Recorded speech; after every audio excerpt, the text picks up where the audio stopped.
Hey there, I'm Emma from English. We gotta talk. Too many of you have been telling me that you're worried about joining English conversations. You're worried about getting stuck, forgetting your words, feeling embarrassed about making mistakes. Does that sound like you? Do you want to get unstuck with me today? I'm sharing 27 really useful expressions to help you get yourself out of trouble when you need to and help you to feel more confident about joining English conversations in the first place.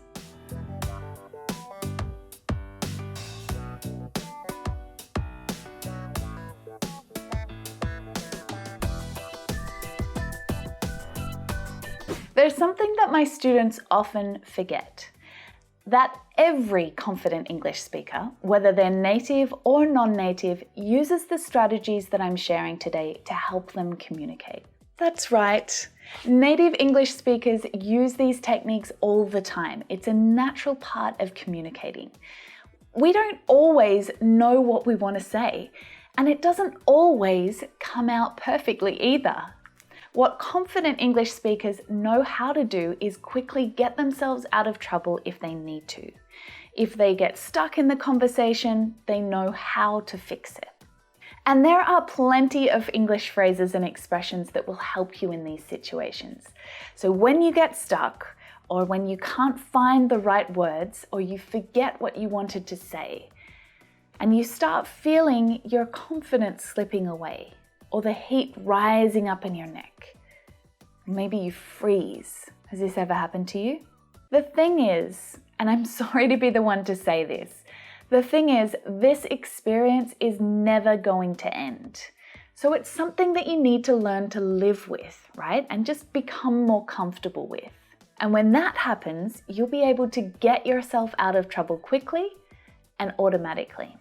So let's focus on the expressions that you need to get unstuck in English conversations so that you can move past the problem and keep talking. Okay, imagine that you've just run into someone that you know, perhaps a colleague or a professor at your university, and you've started chatting in English. Things are going pretty well, but suddenly you don't really understand what they're saying. Now, this could be because they're using words that you don't recognize. Maybe because you don't know a lot about this topic. Perhaps it could be because their accent is a little different to what you're used to, so it's a bit tricky.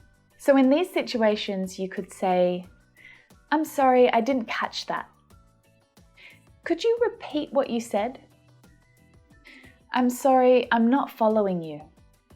So we use this expression when we don't understand what someone means, when it's a little unclear or you're a little confused. I don't think I understood your question. Can you repeat that? What about when you are talking with someone, but suddenly you forget your own words, or you forget what you've been talking about after you've already started talking, right? It's the worst because the other person is looking at you, they're waiting for you to continue, their full focus is on you, and you've lost your words. It's just awkward silence. This does happen to everyone. Sometimes things are just so bad, the best thing to do is just hit the reset button.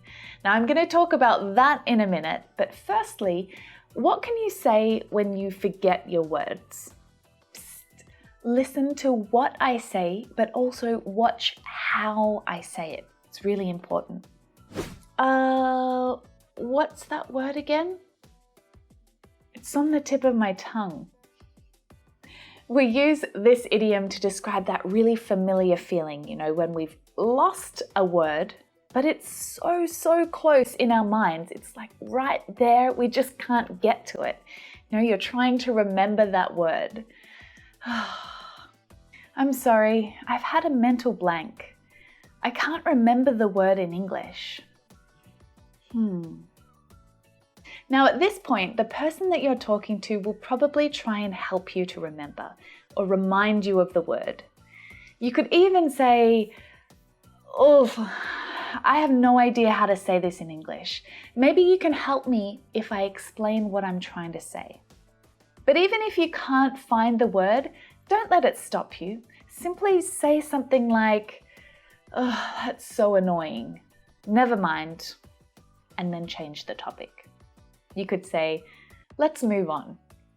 This will help you to change the topic and keep moving forward in your conversation. Now, sometimes it's not just a word that you've forgotten, but you've completely forgotten what you were talking about at all. And I really hate that feeling. You start panicking because you don't know where you're going in the conversation, right? You're lost. Maybe you've been completely tongue-tied. So you need to restart. You need to hit that reset button. You just need to explain what's happened and probably have a laugh as well. You should always say these ones with a smile on your face because remember, this happens to everyone. Hang on, let me start over. Let me try that again. Oh man, I completely lost my train of thought there.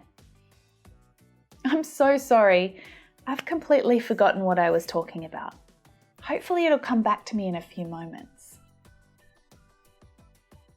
Now this is a great signal or a great conversation cue to tell the other person that they should try and take over the conversation while you're trying to think of what you wanted to say.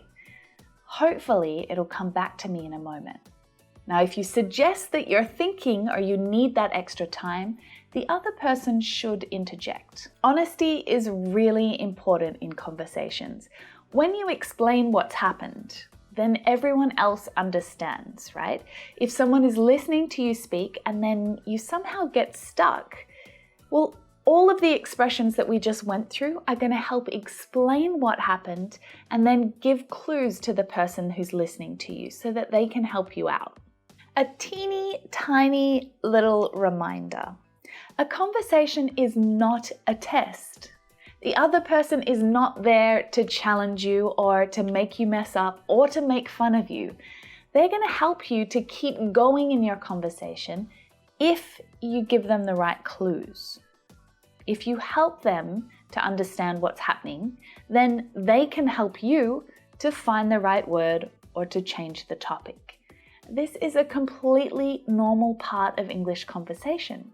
And let's be honest, it's going to happen to you a lot on your journey towards English fluency. And it's going to happen to you once you're fluent too.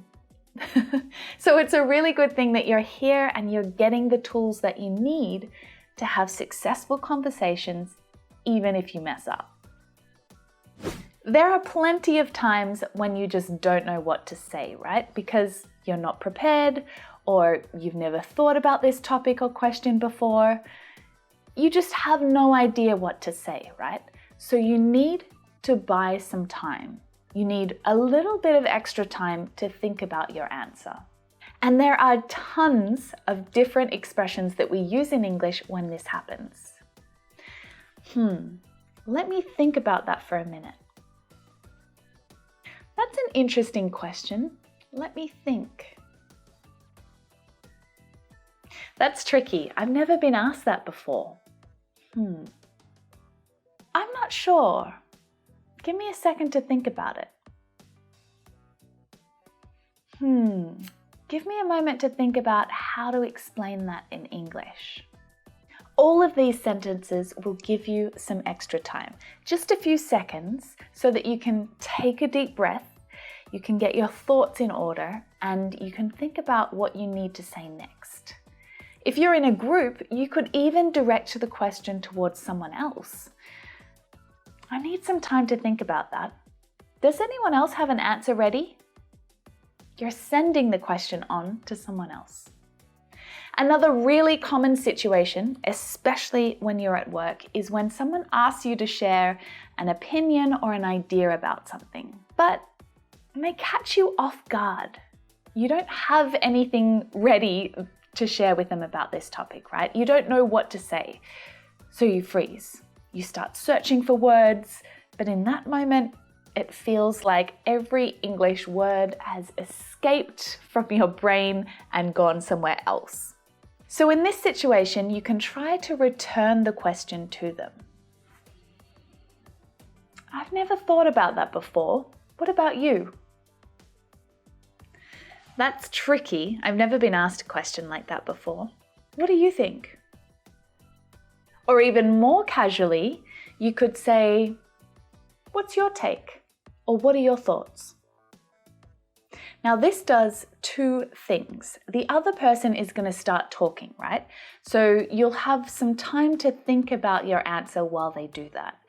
But if you don't already have an opinion about this topic or some ideas that you want to share, you can get some ideas from what they're saying. They'll inspire you to think about something, maybe you'll agree or disagree with what they've said. Lastly, you might find yourself in a situation where you're talking, but you notice the face of the other person changing.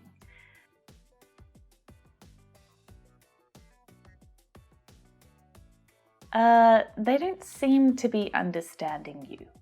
That's okay. It might be your fault, but it could also be them. So if you feel like this is happening, you could say a few different things. Am I making sense? This is a great question to ask if you want to check and allow them to ask a question to you, have a break to check with you. Oh, I don't think I'm being very clear, am I? Let's try that again. Sorry, I think I'm confusing you. What I'm trying to say is, now this expression allows you to rephrase your ideas in a different way to help the other person to understand you. It's really, really useful. Try and remember it. So there you have it, 27 practical expressions to help you when you get stuck in English conversations. I hope that they give you the confidence to join more English conversations and they help you to keep your conversations going for longer. If you enjoyed the lesson, make sure you give it a like and share it with your friends. And also don't forget to check out the Lingoda Sprint. It's an awesome opportunity to regularly practice your conversation skills with native teachers and others. Use the link in the description below to check it out. If you have any questions about this lesson or you have any special lesson requests, then add them to the comments below. And if you want to keep practicing with me, you know where to find me. I'll see you in there.